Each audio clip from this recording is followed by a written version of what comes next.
Good evening, good morrow, and good morning, all of you wonderful, curious parties, you magnificent masters, and better yet, all you smexy bitches. How are you doing today? Hope you're well. Now, they haven't arrived yet, but I do believe they're on their way. You see, today we actually have a continuation of one of my favorite series, which is To Interview a Master, where I get to find Master Masons within the craft of Freemasonry and interview them. I get to ask them the questions to figure out why they felt motivated enough to join this ancient craft, this fraternal order of morality. And then likewise, what's kept them here? What's driven them to social media so that I could find them? All of these things are questions that they burn inside me, especially as I am a Freemason and I too have these same passions and desires. Well, I have my own answers. I got my own reasons and justifications for all my weirdness. So any opportunity I can have to get to talk to another brother, especially those that are scattered across the wind. Now, we've talked to brethren from all over the United States. We've talked to a father and a son over in the UK. I was trying to remember the exact place, but I can't because I forgot. And as well, now coming up here in today, they're hopping off the boat. This magnificent bastard, Mr. Bailey 87. He's a New Zealand Master Mason, and I'm so excited he's coming on the show. But before he gets here, I want to talk about what this series means and why it's important. You see, this isn't just fraternal conversations, though definitely that it is. What this is and the purpose for this legacy is to do just that, is to create a legacy, a token in an archive of stories of Master Masons throughout the craft, one way or another. When I started within Freemasonry, let me roll back, right? When my life started to a point of like progress, where I felt like I was able to make marks and measures as a man, for my family, for my children. These things occurred in parallel to the journeys that I made within Freemasonry, and I believe the two are one and the same. The craft of Freemasonry surrounded me with a support system and examples for who to be like and how to be that way. And a system of morality, the thing that I was really struggling the most with in a state of adolescence, to understand what to do and how to do it and why I need to keep doing it that way. And as I found that out, I'll be honest, I have figured out more about myself. I've learned more from these conversations about why I'm here. I kicked the camera. Don't do that. And, this craft is my church. I'm not saying it's a religion. It is not a religion. We are non-sectarian. We don't give a shit what you believe outside of that you believe in God. Not the Christian God, not the Muslim God, not the Jewish, just God, deity. Do you understand what that means? Can you conceive of it? Can you perceive of life beyond that? Life beyond right now? Are you not a shitty person? If you can basically follow into these tenets, then there's a chance that you could be a Freemason. In fact, you may even be a fantastic Freemason. God, good hot coffee is just, it's my favorite. But no, that's why we're doing this, is because when I started within the craft, I had no fucking idea what it meant to other people, what they took from it. And when I was able to start asking these questions, I've been a Freemason. I was made a Freemason in 2019. At the end of 2019, I was made a master. Jesus. Stay off the devil's lettuce. No, that's actually from years of smoking all kinds of shit alongside the devil's lettuce. But no, don't do drugs because I said so. Or not, or do drugs. I don't know. Fuck it. It's up to you. Just understand there's consequences to all things. And those consequences will always catch up to you, irrespective of what they may be. Even being young, I'll be honest, the consequences to that youth, I didn't understand. I didn't understand why this thing that I thought I'd gotten away with, almost certain of it, was almost indubitably on its way back round for me. I'll be honest, I wasn't prepared for it. But when it knocked my ass down and it level set my whole fucking kingdom, I'll dare say that served as a beautiful foundation point for not just HippieQueen Productions, but my life as it stands. So, one, I want to just take a moment to thank the craft of Freemasonry, to thank all of those brethren who have come into my world, my lodge of self, and have been my guides, been my teachers. A huge personal thanks to Matt Ruth, the secretary of my home lodge, Neosho number 247, Jesse Bruce, and Patrick Wiley. These brethren are brethren. They gave me some of the most valuable advice right as soon as I started. And that is advice that has followed and stayed with me today. It really is. And I think about in the places that they challenged me, that they pushed me, that in many spaces they created a path of resistance.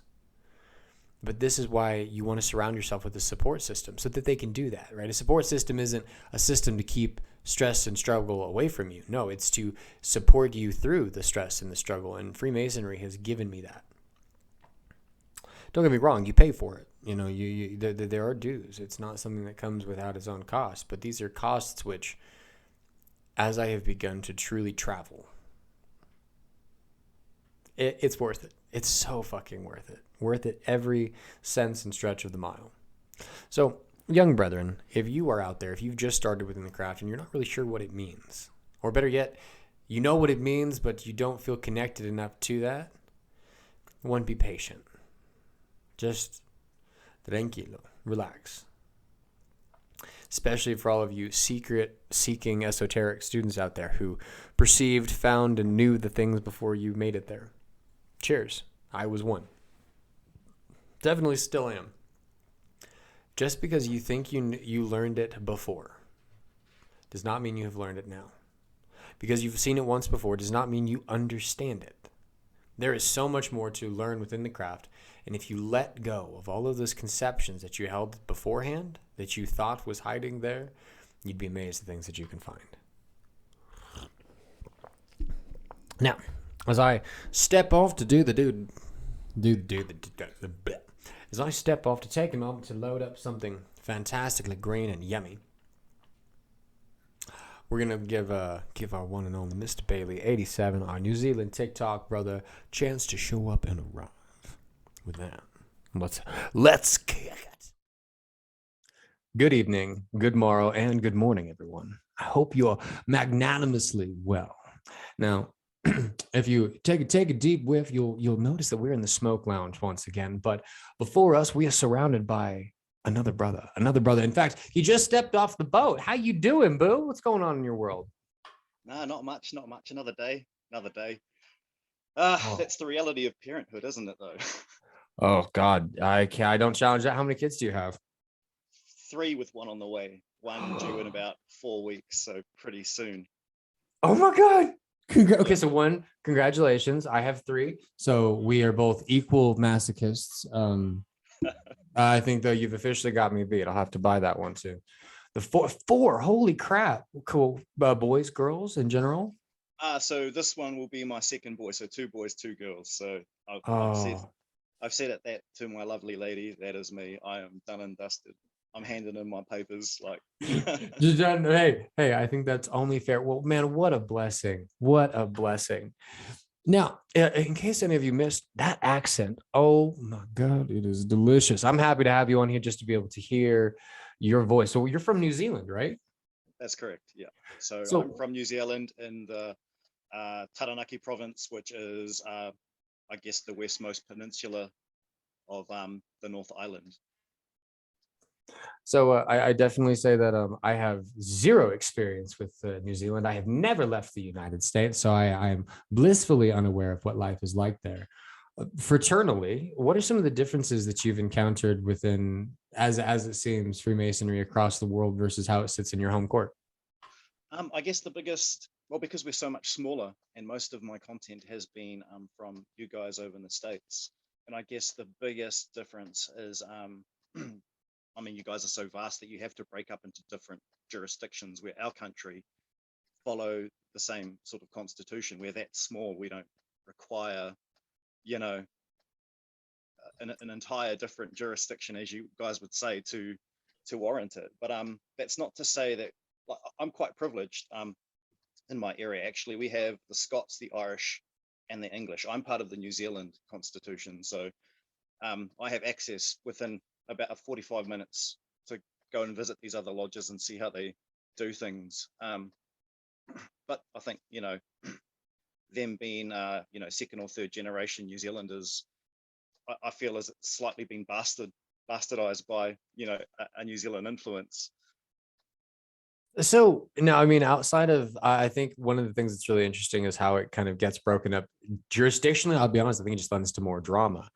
I think it's a unique experience to be able to sit in such a crossroads of culture. Holy crap, New Zealand of all places, that really is a meeting point for different cultures, different places across the world. Uniquely, tell me a little bit about you. What's your world look like? Well, as you said, a meeting point of different cultures. So I grew up in South Auckland, which is pretty much the hub of New Zealand. So every new arrival came through there, and most of them settled around the area. And I grew up with so much cultural diversity.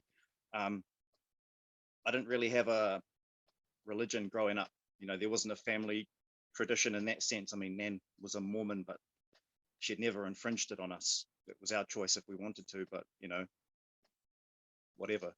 But I was quite lucky that I was exposed to all these different ideas and these different cultures and these different religions and just these different practices, and it just really buzzed me out. And color and distinction took a little while for me to sort of click on growing up in that environment. It wasn't until I kind of moved and got a little bit older that I realized that people were actually separated by what I thought were petty things such as skin color. I was totally ignorant and totally oblivious, if I'm going to be perfectly honest. But like at the same time, so totally blessed that I got to, grow up with these different individuals and, call them friends and even some of them brothers. Like I'm totally blessed in that respect. Yeah, it's really crazy the way that when you grow up in a space whereby effectively, to use some fraternal terms, right, an illuminated environment, one Yeah. that isn't bound in some of the really harsh shadows and contrasts that you see elsewhere. You get these big old monoliths of ideas and concepts, and they block out so much that if you are not at the very top of it, you can't see it. So let's kind of go into, because I'm really curious. How did that? Where were some of the first places you really started to see some of that separation and those differences when you kind of came out of the metaphorical bubble? I guess as my awareness of society kind of deviated outside of my childhood bubble, my neighborhood, my school area, that was my growing up space. But as I had to move out further growing up, going to high school and going to workplaces, that's where I sort of realized that was something that people actually thought about, and that these differences were actually quite a massive point of conflict. And as I said, I sort of grew up in that respect very, very late in life. How did you reconcile those? Did you feel that did you kind of, were you thrown into a state of activism when you encountered that, or was it more of a, yeah, how did you meet with that difference? Because that's a big shift coming from, oh, this is, but then that first exposure to some of the raw carnal non-harmonious acts that we see in the world, even from youth into that space. How did you choose to deal with that? What did you do about it? I probably didn't handle it as well as I should have, looking back. I mean, um, as we all are in our youth, we're quite prone to acts of um, action rather than thought. So I'm not a violent man myself, and I never have been. But if I see someone that's been done an injustice, which is something that they have no control over, be it such religious or even race, I stand up for them. And that was that was the majority of my conflicts in life. We're standing up for friends. But as I said, in the broad scheme of things, um, we are quite culturally acceptive. Obviously, not taking away from those acts of racism that do happen around the country, because they do. I'm just saying that I've never Yeah, no, I mean, really been definitely. affected by them. on an individual level, right? We can't, we're not going to write anything, or sorry, on a grander scale, we're not going to write off any of the one-offs to say that Yeah, anything is one way. But in the experience as it's been encountered, I'm just glad to see that it was one that created such a remarkable individual as yourself. thank I you. say this because I am somebody who has come up with, if nothing else, a beautiful headcanon version of you from stalking all of your TikToks. I as much information as I could find, as soon as you're like, ooh, it wasn't just the voice, but it was definitely a little. So as we delve into the fraternal side of the things, that which first attracted me to find you, tell me about your Masonic career. So coming from this point of, kind of exposure from one pole to another into this state of, probably fluidity or chaotic exchange as adolescence has a tendency to bring, what brought you to the craft?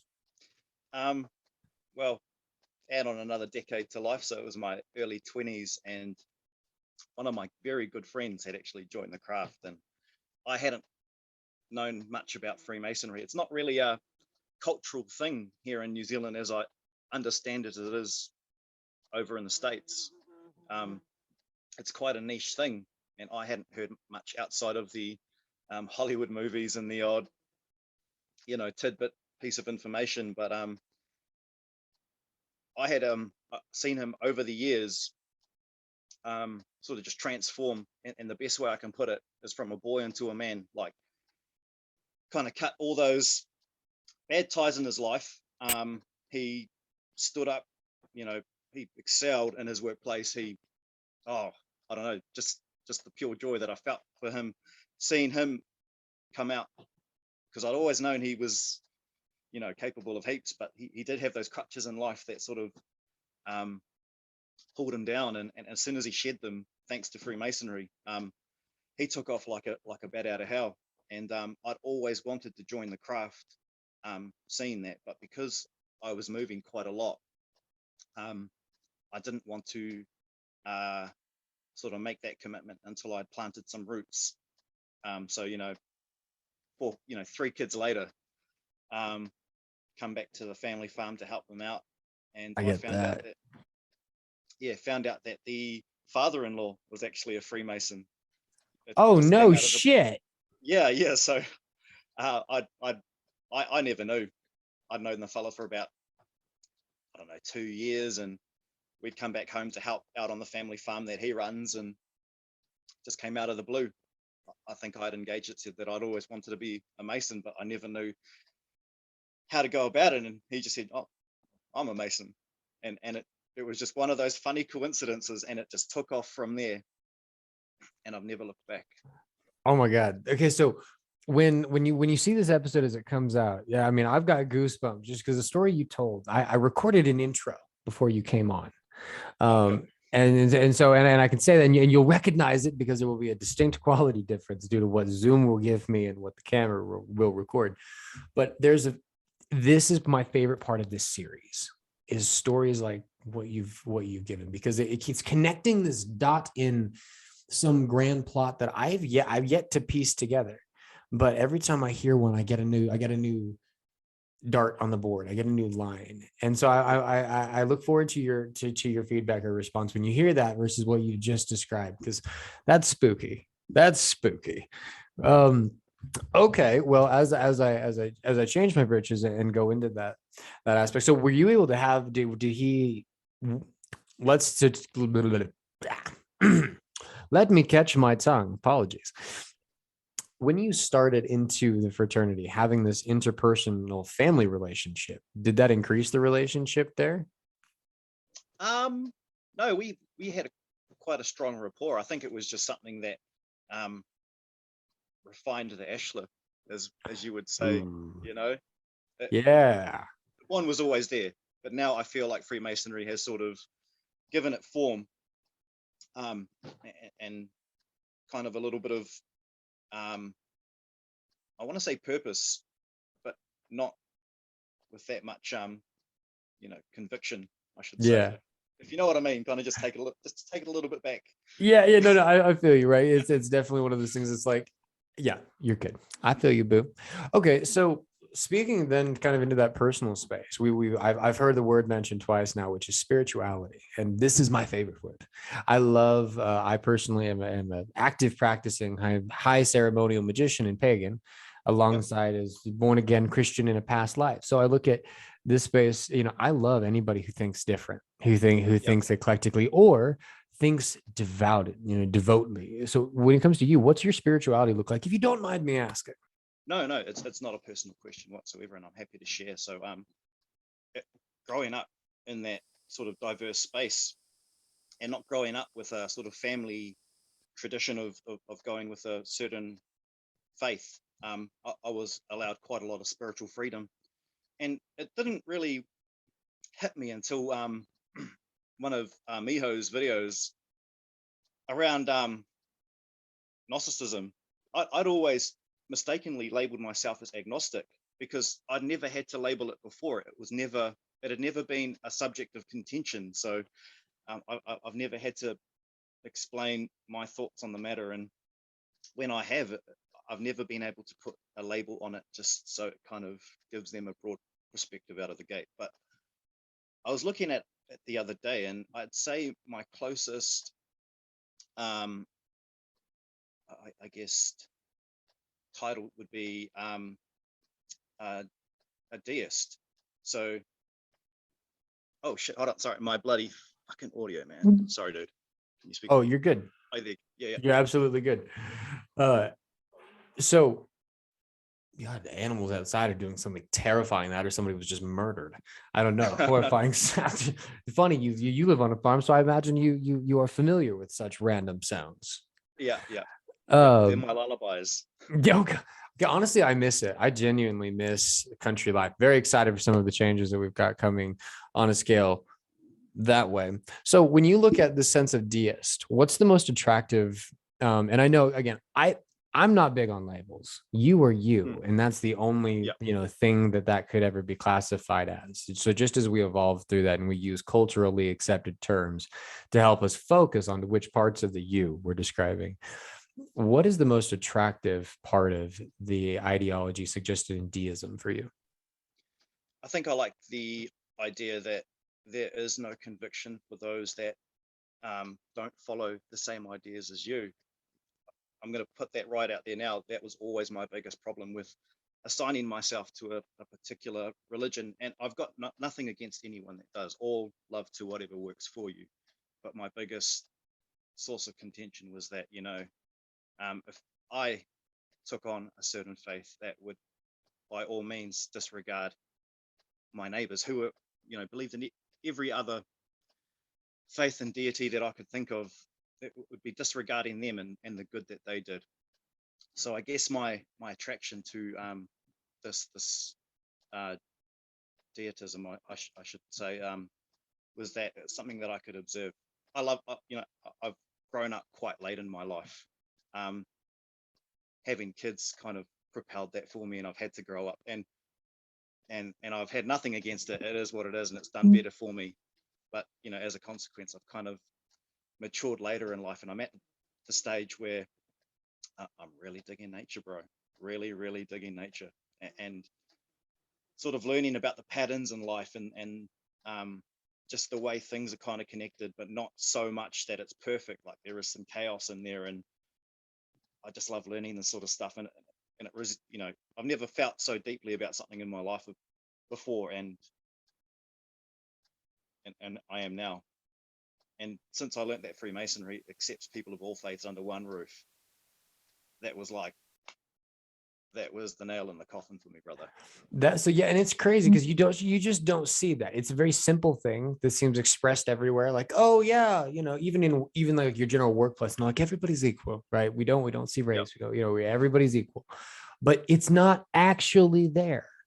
But you get into the craft, and it's the weirdest thing because then you experience the ideal that was hypothesized in the Muggle mortal realm beforehand.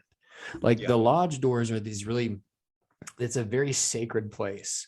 I mean, lodge to me is church, like it is my religion. Freemasonry is not a religion to viewers watching and things like that. I am an addictive person. I make all shit in my life, rituals. I'm crazy about it. So with Freemasonry, for me, it became this crazy outlet of like hyper ritualism and ceremonialism. But if nothing else, it was this hammer that would test and determine if things were real. And when you go in to break shit because you've been breaking shit through the doors of Christianity or different, journeys of yourself, you're testing it. You're breaking to figure out what sticks to you. I got to Freemasonry, my goddamn hammer broke. All of the things that I had used to previously judge and determine and to test what was, I had to relearn. I had to go begin that journey from darkness into light. So transitioning to you in that particular space, let's go to your first degree.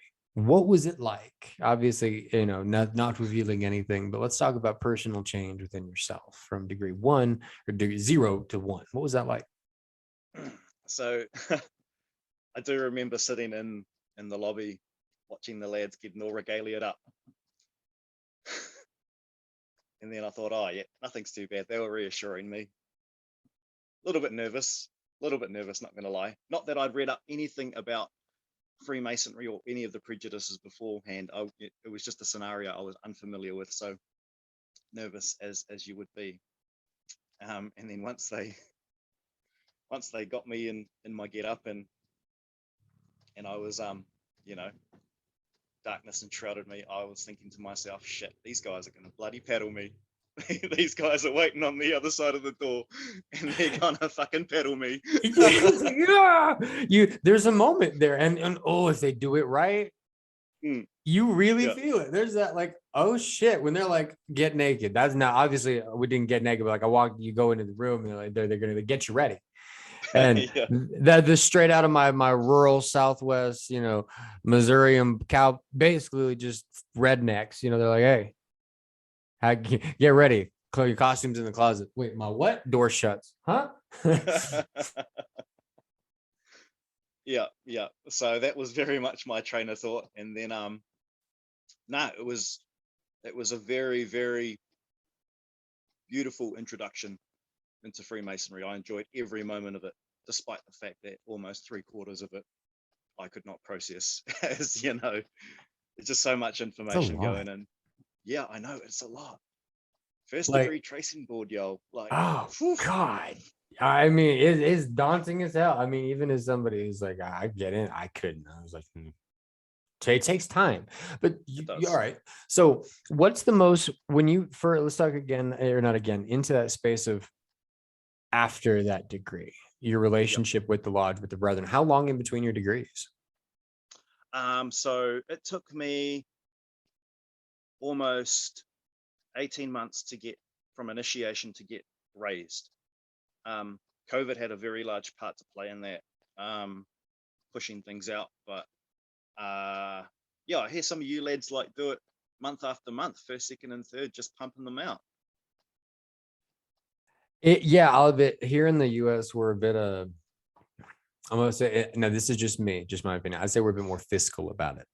There's a lot more at times drive behind monetary considerations and connections into the fraternity versus the individual, like your, as a candidate's individual ability to take what would be on almost an ancient level, what was intended for you in these degrees.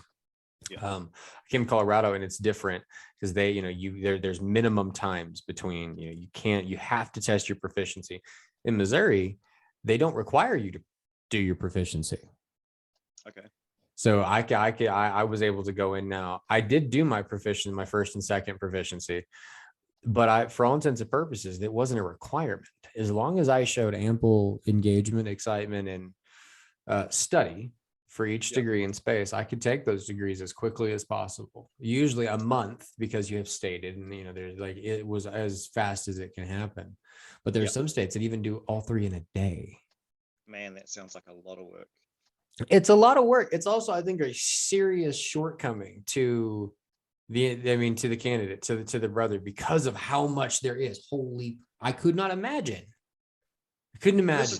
This is just my personal opinion, but I feel it kind of takes away the sort of like obtaining that final apron of a master mason. Like, I had to wait a good year and a half, and when I got it, man, I was fucking stoked, man. I was like, yeah, I'm one of the boys. I got colors on my regalia. I was chuffed, man. Like, walking around like all fucking peacock when I go to a new lodge and visit. Like, look at my fucking, look at Hey, my apron, look what's at my up? apron. See Hey, what's it? up, man? Yeah. What's up? Yeah.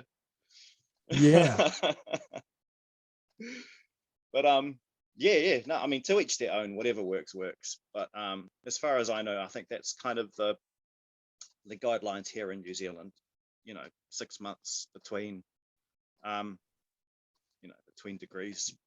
What was your so what was would you all right, here's a few ones. Okay. So before you ever had anything to do with the crafts, what was the most deep connection you had to nature, to life? Ooh, I was. Give me a sec. I have to think about that one. Yes, It's I've not a question. succeeded. I'm gonna just write that one down. Yeah, it's not a question I've been asked in a while. I just need a little bit of time for reflection. Nothing quite to what it is now. Definitely no. I was aware of nature for sure, but I didn't have that need. I didn't really want to connect to it. You know, I was aware of my existence within it, and I was aware of my existence and the damage it did do to it, and the chain of effects, vice versa. But I didn't really care. You know, again, fatherhood had excelled me to a very, very real state of having to grow the fuck up. Yeah, that's a downhill sprint. I mean, shit, you either gonna eat shit or get ready to clean it because Yeah, it's a downhill sprint, and they don't even give you any good fucking shoes. no, you barefoot hobbit it to Mordor. Yeah, for sure, for sure. So yeah, in a lot of ways, Freemasonry has encouraged me to explore that side of my spirituality, and in extension also explore my Maori heritage.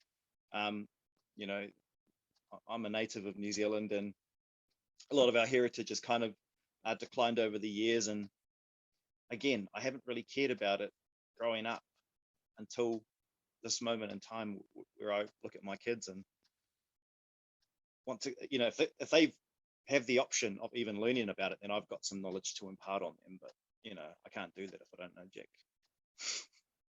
You're definitely forced to immediately within the craft, especially you make it to your final degree. You really sit within that you sit in that state as now a master mason. There's a lot of fucking reflection, even just in the ideology, the suggested consideration of being a master, what that could mean. You get kids and you're like, fuck. And if you had them before, you look at them and 9 times out of 10, you're like, oh, great. I was given professional grade tools within, a kindergartner's education on what to do with them.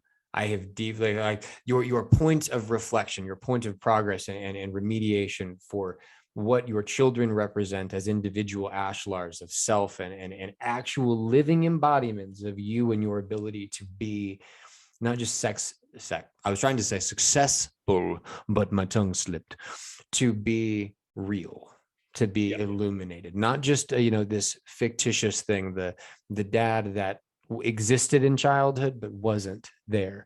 I'll be honest, you look at the relationships that some brethren have with their dad, and if they don't have it with their dad, then you look at the relationship they have with the craft. I find that it is a universal relation. It's a universal correlation. Some boys got daddy issues, and the craft helps reconcile that. Other people, they good, and the craft helps strengthen that and allow that light that they share to be something to somebody who needed it. It's this remarkable journey. Sorry, I didn't hit the mic.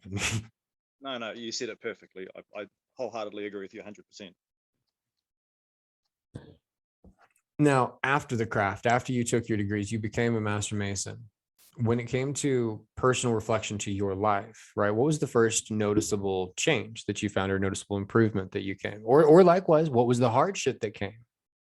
No, I think the biggest um, reflection was sort of what my priorities in life was at that very moment, and where I was, uh, or more so how I could manifest that reflection and make it real.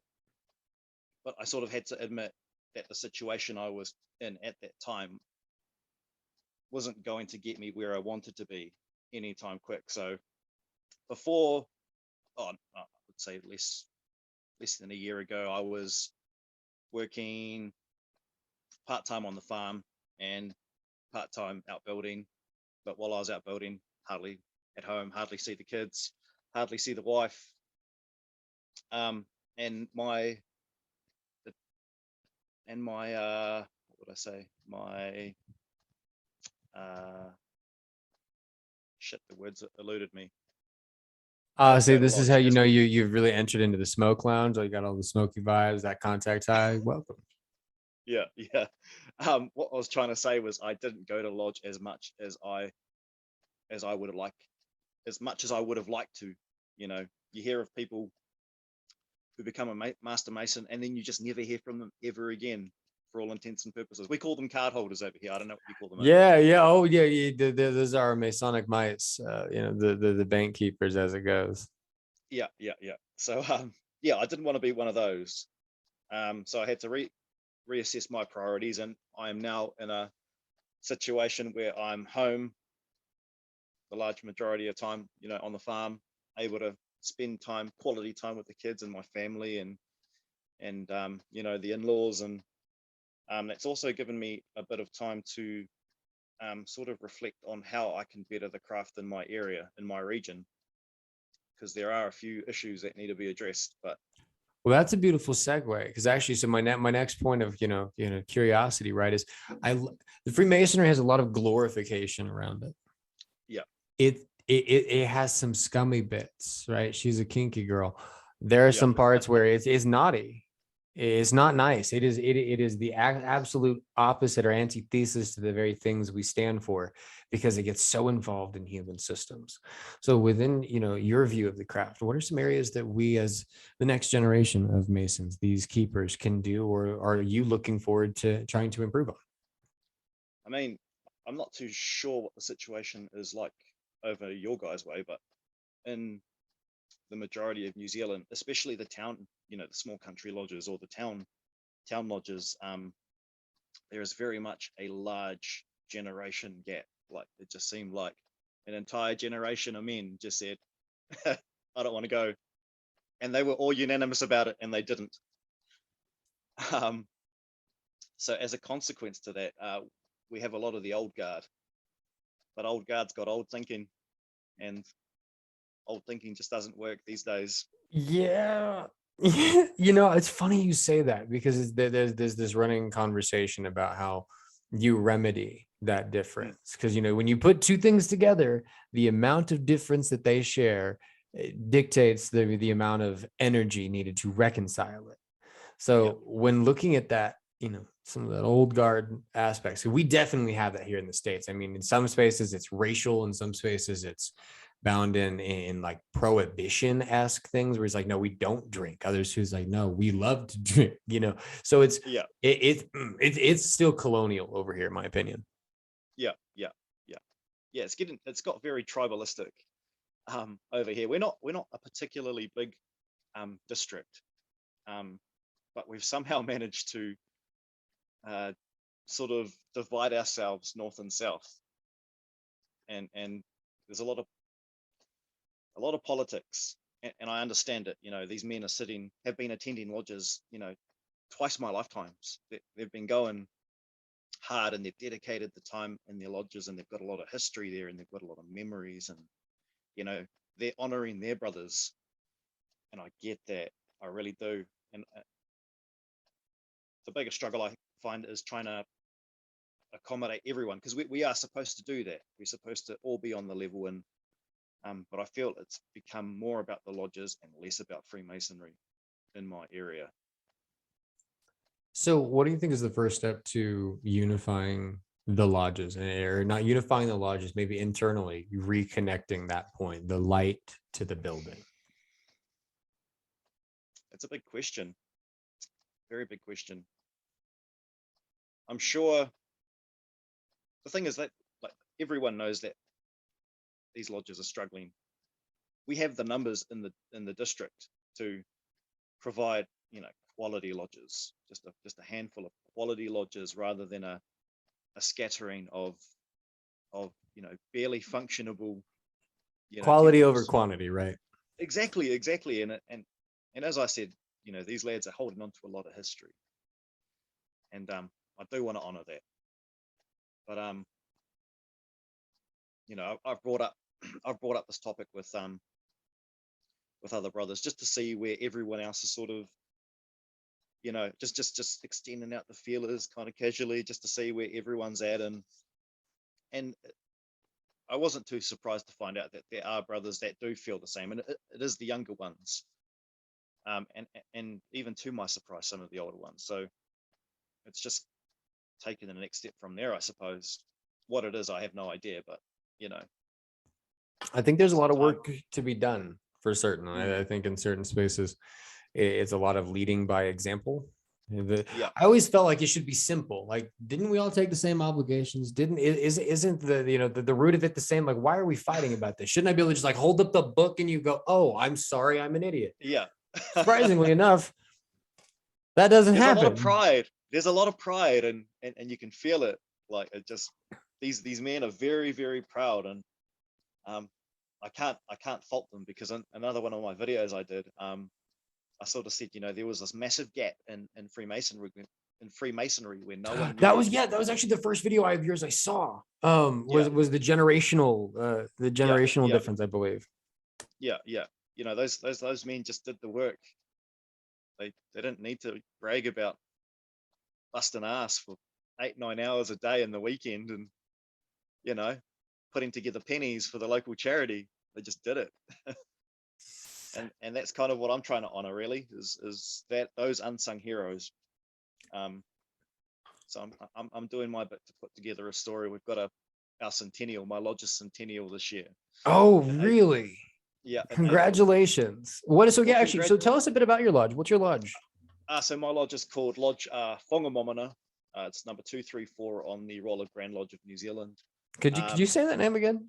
Maybe I'm just Whangamomana. So WHANGAMOMONA.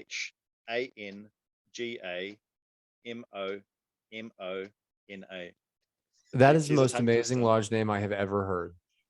Yeah. So started off as, used to be a main railway that went through the back country, and transported people and timber, and it was quite a boom in the local area. And that's where our lodge originated, in one of these little countries off in the ass crack of Taranaki. But those small areas were thriving, and they were beacons for these men. And that was the golden era for us. It was kind of like late 1800s, early 1900s, all the way to 1950. That was our golden era, where we were just booming. I don't know that the craft would be what it is today if it weren't for that. And I think there's kind of weird, because we all sit amongst, ruins of these giant ass temples. We're like, how the fuck do we get here? Yeah. Because I mean, I'll be honest, like the foundations, anybody tried to do today what they did then over that, like, was about a 60-year period, right? Because it's really almost the lifetime of 2 generations. Like the first dads and those first sons. And then you had the first sons who maybe abandoned their sons a little bit because they cared so much about it, and there, whatever happened that caused that gap. And so it's like, but I don't think you'd get it done today. Like, I mean, churches don't go up as fast as lodges went up in such an international level. Yeah. That fast. It's unheard of. Yeah, for sure. Like, we definitely had a lot of lodges in the area, just all these country lodges that just sprouted out of nowhere, and they went hard for a good 50-60 years, and then the next generation came and it's just, yeah, you legitimately. Well, I wonder Yeah, if, I really think in a certain space, like where many of us younger guys are going to be forced historians, yeah, because they're, like I think about it, like, so our lodge here in Colorado, uh, Taylor Lodge number 104, our worshipful master, God love him. You talk about masochist. He's been worshipful for going on his third year now. And that's unheard of in my opinion. But likewise, a Soul Magic over on here on in the TikTok family, he also is on his third year. One, because COVID did a weird thing, so it kind of put a lodges in a state of limbo. But is Soul Magic part of me? Is he part of the Prince Hall Lodge, or is yes, he part of? Oh yeah, yeah. yep, What's your yep. guys' relationship? I don't know much about Prince Hall and your guys' lodges, to be very honest. So the way we look at it, we've got Grand Lodge of State and then Prince Hall. Prince Hall Hmm. is right at the point of the Civil War. They got a charter from basically a charter in the U.S. Grand Lodge of State wouldn't give them one due to racial politics. So that being the Masonic level of bullshit that it was, they went to the Grand Lodge of England, and the Grand Lodge of England was like, "Of course, here you go. Here's your charter." So they then basically took and created a parallel body within the United States that went hand in hand. What we've been Yeah, pushing to over the last probably equally 60 to 100 years since their beginning has been what's called mutual recognition, so that we have the Prince Halls are recognized as equal legal standing good Freemasons as Grand Lodge of State. We can visit each other's lodges. So effectively, it's one organization with the distinction back to that point of origination. yeah, yeah. I think we only have four states now that don't have it. But I'll be honest, the fact that we are in 2022, holy shit. And we are still having conversations about whether or not to recognize a lodge that our mother lodge said back in the beginning was on the level. I'm like, what? So you talk about politics, you talk about unnecessary bullshit. That I'm Yeah, like, okay, maybe there's a destruction of the temple for a good reason. yeah, Maybe there is this random force of seeming. It could be, again, it could be this thing that happened between that generational difference. It could yeah, have been, I don't know, something that just came in as a destruction to the temple so that it could be rebuilt, so that it could be found again. Because maybe those pillars needed to be 2 inches to the left, but they didn't get to make that decision because they already had the shit on top. We don't know. But we know that we got it. We got picks. We got to start digging, right? right. All right, brother. So let's delve into some fun Masonic theory as we talk about the difference in spaces. What do you think Freemasonry is going to look like in 20 years? It's now 2042. We have our second interview scheduled. I'll tentatively put on the clock. In 20 years from now, we will have another interview to answer this question again. Yeah, yeah, yeah. I'll mark it on the calendar. Good, good. Cool. Going off by current trends, I see, at least I can only speak for the lodges within New Zealand, that the city lodges are actually getting that younger generation and by good numbers as well. So there is hope. But for as long as I've been alive, and possibly a few more decades, the craft has always sort of struggled to get to those golden days. But we no longer measure ourselves by those same standards. So maybe that's not necessarily a bad thing. Ooh, that was a little nippy. I like that. I like that a lot, especially when you look at, like in certain spaces, like, you got a lot of hippie Masons, so to Mm-hmm. speak. A lot of gypsies, a lot of traveling men. And I think in many spaces there's no grand edifice. So many of us are traveling in search of it. Mm-hmm. Like, oh, I really like that. Thank you. No, my pleasure. I mean, just to add on to that, I kind of refuse to believe that the craft hasn't had to adapt or evolve in some way or another to kind of, live with the changes that are happening in society around them. I mean, granted, those changes never happen as fast as what they have for us, or even the generation before them. But I'm sure we're not the only ones that are, that have had our problems. Yeah, no, I gotta wonder, right? Because in certain spaces, Freemasonry has always been at the precipice of change. You could take, I think there was like a dozen or so revolutions in countries that took place after the United States revolted from England under the guise of Freemasonry. And like even the Treaty of Tripoli, like it wasn't that it was like a Masonic movement, but all these motherfuckers were motivated and connected by the same ideology, the same like, and so you had people all over the world who are going, yeah, maybe it's not okay to live like this, maybe it's not okay to be like this, maybe we need to change this. Mm. So it's like I feel like it has a duty to change, it has an obligation to change. I oftentimes wonder how many brethren fall in the line of duty of that change. Well, that as well. That as well.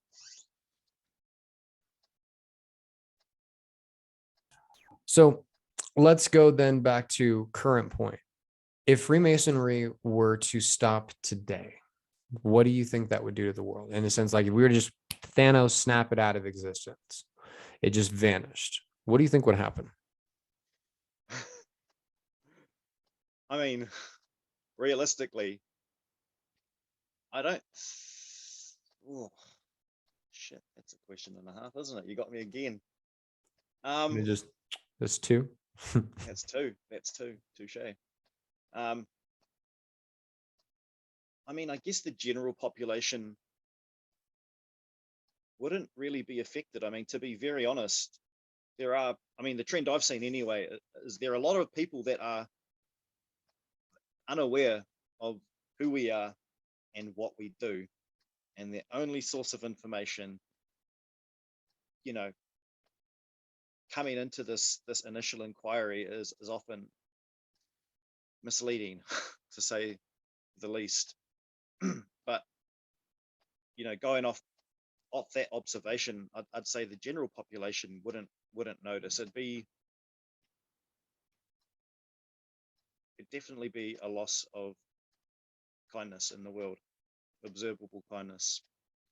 I think a lot of people underestimate how much good is done on a small capacity, but you times that by the amount of lodges that are also doing that same amount of work, and it is just a chain effect. It's really big, I think in Yeah, a lot of spaces, yeah, they are little, right? But the amount of times that a good Samaritan, on some level yeah, was that way, or was motivated to be like that because of the fraternity, yeah, you'd be fucking amazed, right? Even yeah, Boy Scouts, right? If you like, there's so many different systems that if you took away the lifeblood, it's interesting. I think, but I think you tapped into what's an unfortunate reality, right? If in the MCU, they describe it really well in the one after he snaps and they're out to go get him, and they're just, the world is dark, yeah. but it goes on. It goes on, Inevitably, exactly. there's some Yeah, people who are just like, did it even happen? Like what they're not affected at all, mm, but doesn't mean that there is not a loss of light, a loss of life. I think it's exactly. No, that's probably the best way to put it. Actually, the best way. so. Let's transition away from the not necessarily dark and dreary, but let's look into the light coming into this place. With you as now with a lot of perspective, you are a young Mason in the sense that you have a lot to carry on your shoulders in someday when you are no longer the young Mason, when you are that who has been dedicated and persevered, having not just one son but two on the way, or one on the way. What would you give to them or any young Mason who were to find this archive? Because that's our goal, right? It's just to create a mark that if somebody who has questions, if they're seeking, if they wanted to know what Dad had to say, what would you say?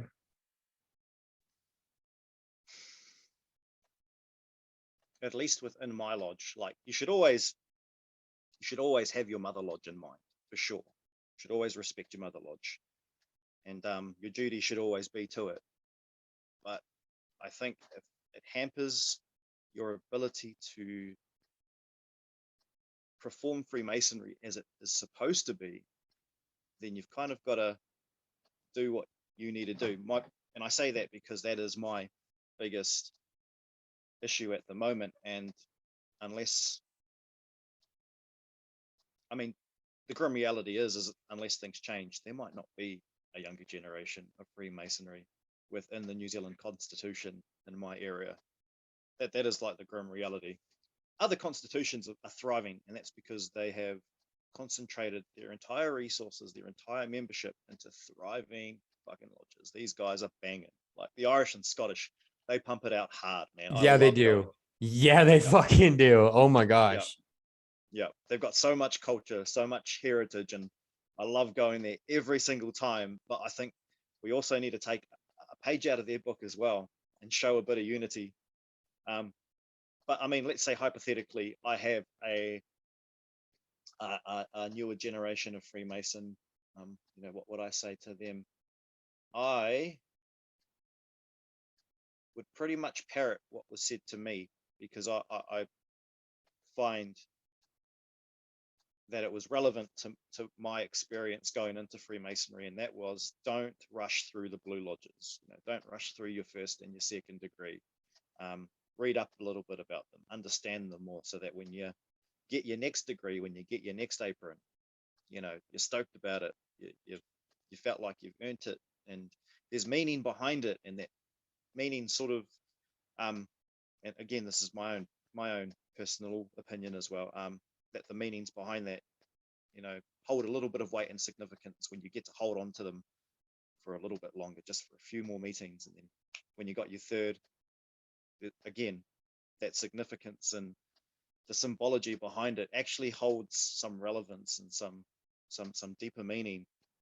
And another piece of advice, depending on the interest of this new Mason, my drive is charity, so my focus is on the blue.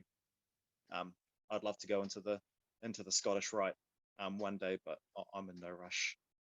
I've got a lot on my hands to do it at the moment, so one day, yes. But if their interests aligned with mine, and they were there for charity, I would impart that wisdom as well. You know, nothing's really hidden. If need be, you could bloody Google it if you wanted it. But if you want that weight, and you want the meaning to really make impact, you know, you sort of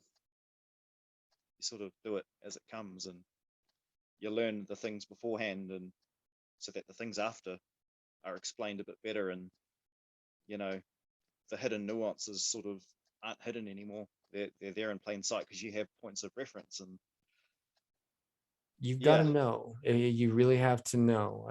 To mirror that sentiment entirely. You've got to know. And I think many spaces we just accept that we've been told, or that we have, but we don't know what we have been told, or we don't really understand. You don't know what you don't know. Like, oh my God, the amount, right? You know, if we start measuring, we're in trouble. Yeah. You just don't know what you don't know. So, I mean, yeah, I was lucky though. Going into a lodge full of old lads, like I had an awesome relationship with my granddad. Like he was in my life for 30 odd years, and he was my homeboy. He was the man. And when he parted, there was always that sort of absence that he left. So coming into a lodge with older men was kind of exactly what I needed at that point. Like there are other lodges around me that were booming and had a younger membership that I could have gone to, but that was kind of what I needed, because then I had access to just this plethora of mentorship. Like there are two past provincial grandmasters. Oh wow. In my lodge, like there is just a wealth of knowledge. You know, Grand Lodge officers are plenty. See, that's a treasure. That is a treasure in its own space. And I'll be honest, like I love young Masons, but Christ, they talk a lot, and 9 times out of 10 they don't listen enough.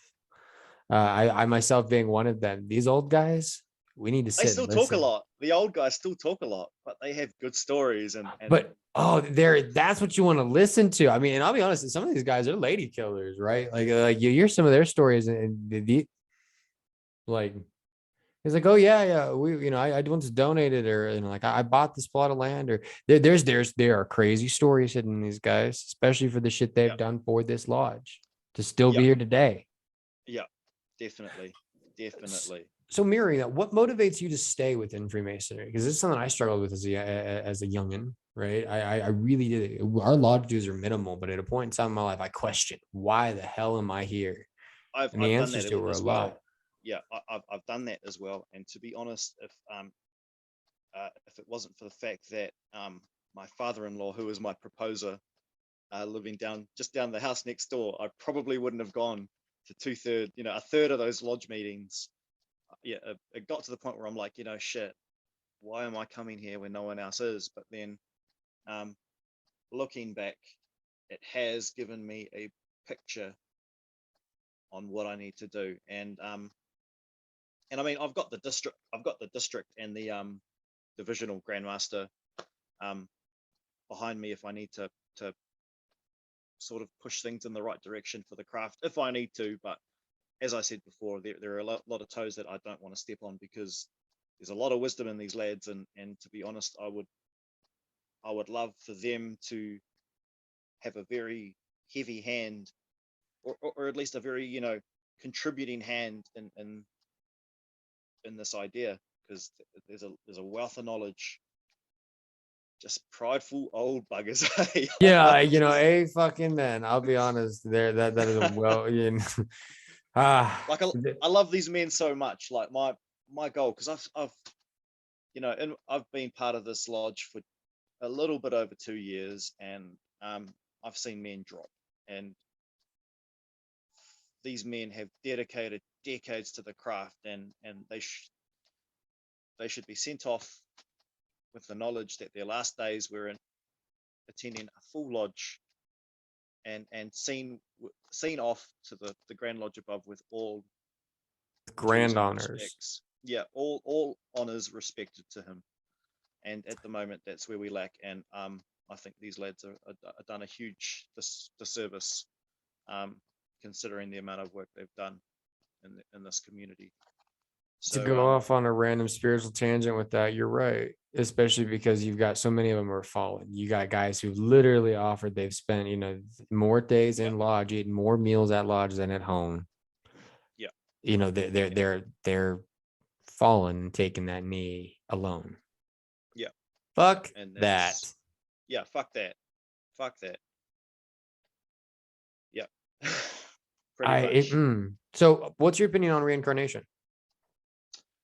I'm all for it. Like I haven't got any specifics, and I haven't delved too much into it, but I do believe in it, and I have an inkling that the actions that you do in this life will affect the outcome of your next life. I find myself in situations where I'm like, fuck, man, I must have been such a piece of shit in my previous life to find myself in this situation. Like, I must have been an asshole. Must have done something to deserve this. Yeah, I've done someone wrong in a previous life to be put in this situation right now. So there are those moments where I do think of that in a serious manner. But as to specifics and details, it's not something that I've pondered on heavily, and thus I don't feel like I have much to give in that respect. I'll give you a food for thought or a morsel for consideration until our next conversation, because one, there will definitely be another one if I could steal your time again. Oh, it'd be my pleasure.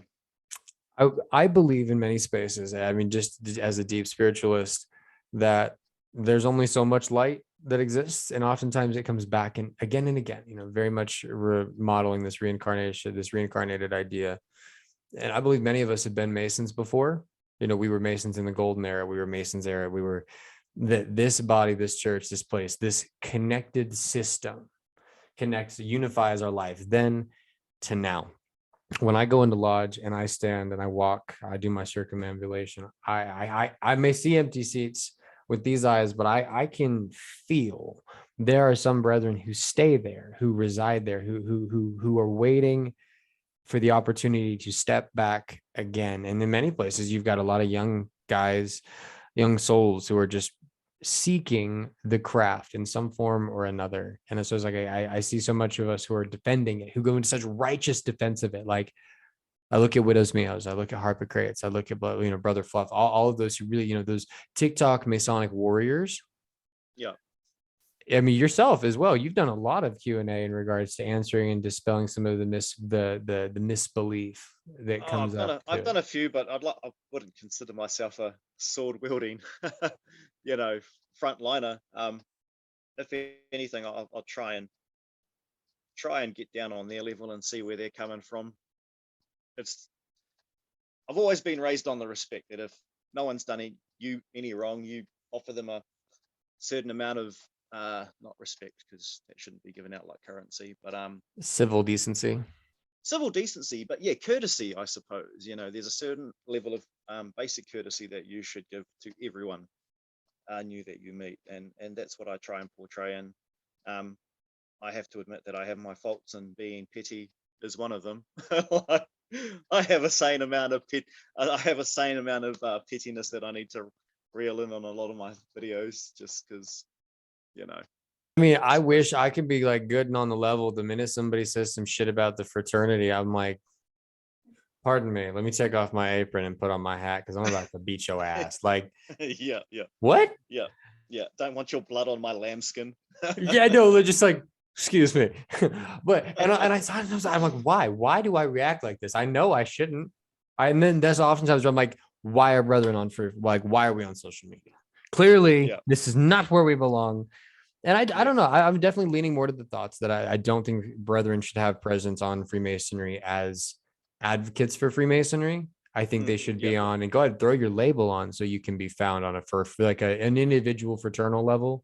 So yeah. you can have those conversations. But in certain spaces, I definitely think that it's quite dangerous due to the level of misinformation that people take from parts of information.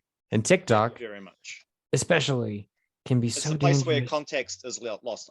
I joke about it all the time. You can't get any context in TikTok's comment section, so I don't even bother 9 times out of 10. Because yes, TikTok's you come. evil as a attention span shifter alone, right? Regardless of what happens, any system that can with such effectiveness deteriorate individual attention span and can create such an addictive drive to a device. I mean, it's insane. I went for 7 days one time off without being on TikTok before I went through 2 months to really pull away from that. Having an Yeah, addictive personality, the way that I treated that app, I've watched brethren who start little followers get filled up into the yeah, like drive, the follower drive, and it changes them. yeah, It yeah, changes. It's not good. yeah. If I didn't need 1,000 people to go to live, I wouldn't have bothered.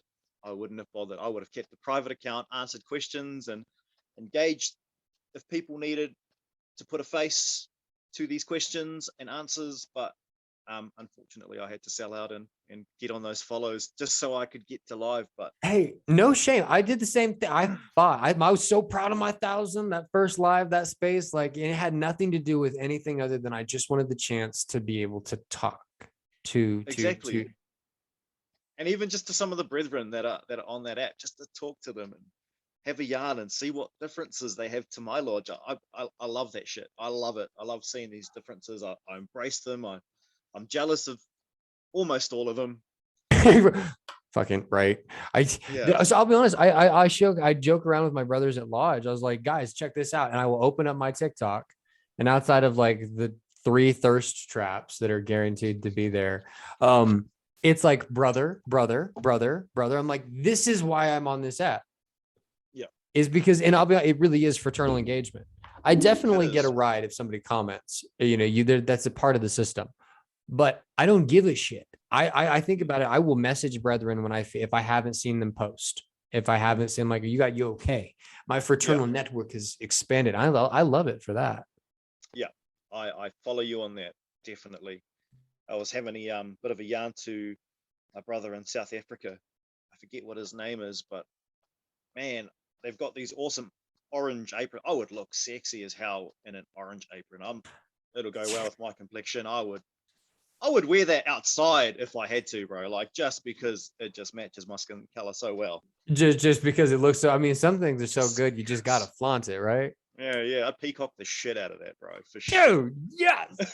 Oh, we've got a lot. I'll have to do a video on it if I can. In our museum here at the Grand Lodge of Colorado, we've got a Mexican lodge or Mexican apron. Our grandmaster somewhere along the lines did a fraternally great thing by making it so that all of our aprons here in Colorado have to be boring plain white. I heard that. That It sucks. sucks ass. I'm like, why? Regalia is beautiful. Could I ask a question on that? Does that Yeah. mean that you have no sort of detail or definition to differentiate your aprons of a EA, FC, and an MM? So over in the States, there is only one apron. You only get one apron, and it would be your Master Mason apron, but it is worn in different styles for each degree. And so that is used to denote difference. But effectively, it is only one. It is the typical white mail envelope looking. Yeah. So you are allowed to have here in Colorado, you can have, I think, so it's like officers can have their jewel, or past masters can have the angled square or the whatever I got. There's words that I'm fucking up, but yeah, that outside of that in Colorado, nope, it's boring as hell. It's not like that everywhere. Lots of places that you get the full, even just the embroidery but I'll be honest, here in the States, lodges are very different. In many spaces, it's so more laid back and relaxed. Like in Home Lodge in Missouri, you were more likely to find a tractor in the parking lot than a sedan. About 20 years ago, that'd be the same for our lodge as well. You'd find a couple of tractors because most of our boys are farmers. Yeah, it's like, no, we stopped by. This was quicker. I just went over, right? But now you go in, like when the images that I got of Freemasonry before I started, coming from just social media and videos, it was always a lot more glamorous. Gloves, suits. I get to keep, like, I even saw yours. Your apron is gorgeous as hell. It's in a briefcase. Yeah, looks fancy. You look like you're about to attend some business. Man. Like, my apron is rolled up in a thing, wrapped up in it's not, I mean, I keep it safe, but it's not. So that briefcase was actually one of our older members. So the tradition is when you hand in, when you retire, essentially as being a Freemason, you hand your briefcase for the next generation. So I've got the initials of some brother that no one knows of. I don't know, it was like made in the 1915s or something. So I've got to go back through and see if I can track who it was. So yeah, there's. Oh, see, what a Masonic research project that could be. Like, I know. Like, oh, let me find. I tried to do that with gravestone rubbings, but it's impossible. I got the rubbings, I got the brothers' names. I'm like, I'm in trouble. Yeah. There's a lot more people who have been Masons than people think. Like, it's nuts. Yeah, I agree. So what is we'll hit it with a few more questions and then I will release you. I don't want to take up too much of your time. What is the craziest conspiracy you've heard about the craft, and have you believed, or do you have any of your own conspiracies about the craft?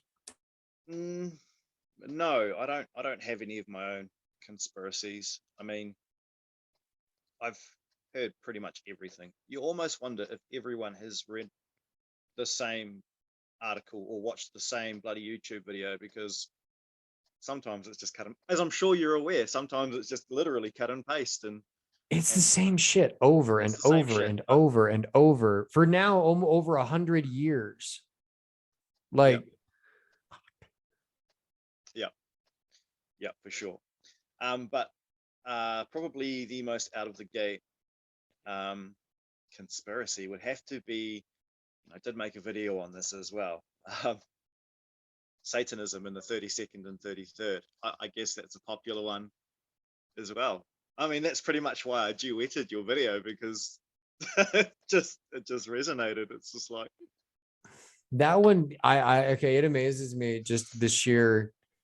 So it tells me either one of two things: that genuinely our public school system has failed so dramatically that there's no hope. That there's no hope for that 1% that happened to fall behind the low bar that has been set. Because context clues alone. Now, granted, I'm an asshole, and that's present. I'm not nice, but the context that is involved in how quickly one could disseminate reality, truth in such a space with using elementary level skills, for someone to willfully not do that tells me that there is cultural conditioning around critical analysis. It's not something that isn't being taught. It's something that isn't being like believed in. It's not something that's being created and pushed forward in whatever the role models are. Critical analysis isn't one of them. That's not a trait that's existing there. So I struggle. Why, yeah, you can see why like it is a necessary skill for everyone. Just the ability to break down those certain elements just to at the most basic forms and just make. And I don't mind if you have crazy thoughts, crazy ideas. I've got a bunch of them. Oh, I got heaps of them. Right, but I imagine some of them, right, most of them you've probably done some research. There's something about it that resonates with you on some level that is backed up by something, even if it's unconscious. Yeah, for sure. Like, obviously I I don't go and blatantly tell people who made these accusations that they're wrong and piss off, but I do look into try and find out where the source of that accusation came, and as I said, it's almost like they just cut and paste the same. It's like, oh, I saw it here. It's like, okay, well, yeah. I think it's like, I don't know if I'm qualified to continue this conversation with you. Well, yeah, I mean, it does get to that point where if the conversation just even spans out of something that I'm unqualified to answer, then I'll leave it at that and just say I am unqualified to answer this. So we just have to leave that there. I will throw a success story back, right? I give credit to everybody who's come in and asked questions, gotten answers, and gone, oh, maybe I was a little off. And I've had a few of them, and it's a beautiful conversation to have, and I genuinely love them. Those people that come in and they approach you with an open mind. They approach you with questions rather than accusations and then just straight out denial from there. I fucking hate that. But if someone comes to me with genuine questions and are willing to keep that civil trade of thoughts and perspective, then I have no problem sitting there and just bouncing off bits and pieces. I'll ask the stupidest questions if you are genuinely asking them, just to put a little bit of perspective. I mean, obviously, I have every, I go in with the intent of not trying to sway minds, just offering a little bit of light and a little bit of perspective, and what you do with that information is on you. And 9 times out of 10, as you say, they come back and like, oh yeah, maybe I was just a little bit out of hand, and then from there you can sort of build a genuinely amicable conversation where, despite the fact that your ideas might not necessarily align, you're still on the same wavelength, and you can comfortably bounce and ricochet ideas off each other until you come to some sort of consensus, however long that might take. So I really think that's a good path to start for it. Even, it's something for myself to incorporate as maybe I have to deal with radicals in life, is to look to try to build more of a rapport. In all fairness, though, guys, like you fellas attract some crazies, yo. Like my algorithms haven't quite triggered to your side of the globe yet, so I'm not reeling in those crazies like you guys are. Oh, fucking hell, we're a deep pond of them. I don't know what's in the water here. We do know what's in the water, and it's too much fluoride. I don't know, but I'll be honest, some of the, like, I don't ever get any of the crazy ass questions that like WidowsTama or Harps does, and I'm like, it's probably a good thing. I know, I don't know how I'd handle that. Like the best thing I like about this TikTok exchange is, like, I'm not really built to handle confrontation.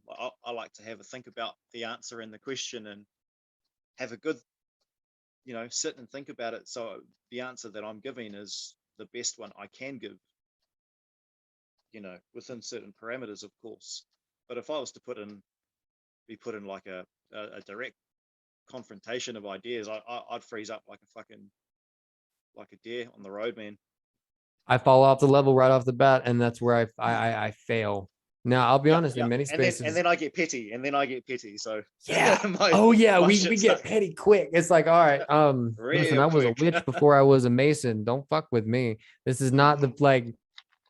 Yep, yep, yep, yep. Definitely. Well, I've got a conspiracy about the craft that I'd like to leave you with before we take off and into our conclusion, because this is one that I'm still fascinated with, because every time I find it, I'm like, what the fuck? Like, I thought this was just a thing, and then initially when you look at like the Abrahamic or the Hiram Abiff legend as it goes, the mythos, you're immediately established like it's a myth, right? And it is 100% a myth, but there's this ideology that I've found with the relationship between the Abrahamic faith and the Judaic faith to some of the symbology that's hidden and written and meant within the varying degrees. And so my conspiracy around the craft is that the secrets of Kabbalah and of universal understanding are hidden and veiled within the craft in such a degree that it is inutterable by any other than the self that leads you. So to such a degree that it like, in other words, because there's and I think it's in the foundational documents of the craft where, effectively not the landmarks are defined, but where it says the secrets can't be revealed. It's the thing that we basically based all of our rituals off of, where we say we don't reveal the secrets. I don't think it meant that we can't tell people. I think it means that they cannot be told. I did. Yeah, I remember this from your talk with Widows. You brought up the same thing, I believe, or was it Brother Fluff? Might have been Widows where you brought up the same thing. Yep, continue. I know it.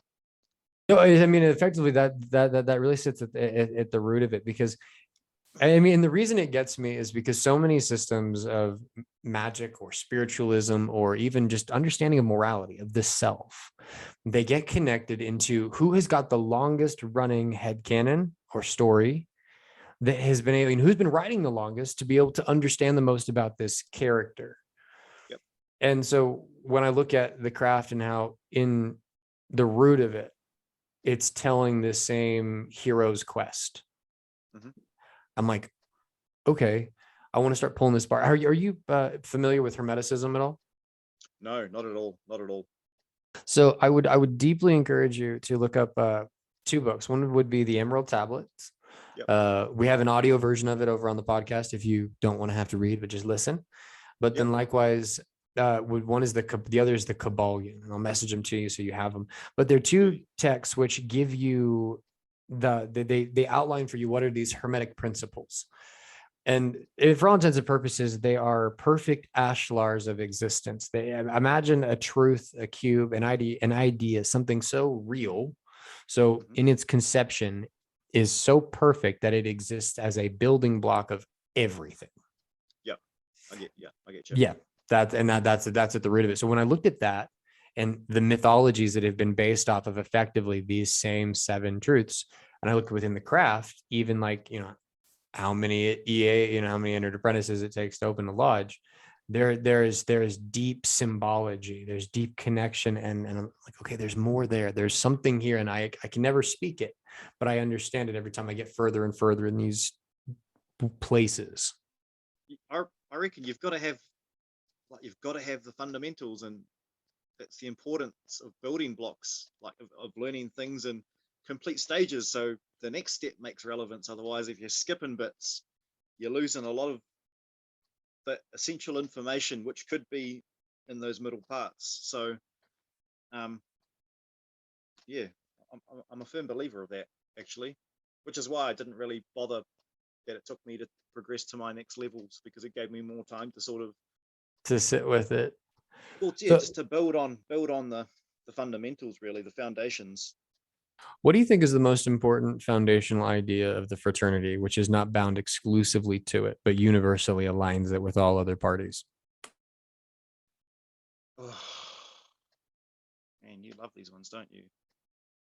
These tree stumpers. Shit, that's a good one. That's a really good one. I really just like watching you think. This is very enjoyable for me.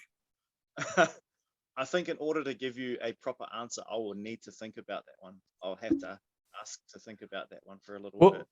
Fine. Yeah, it's not something I've often pondered about. I mean, I could give you something as not mundane, but as something as simple as just like a universal acceptance of men despite their differences. I could give you something like that, but I feel like that question.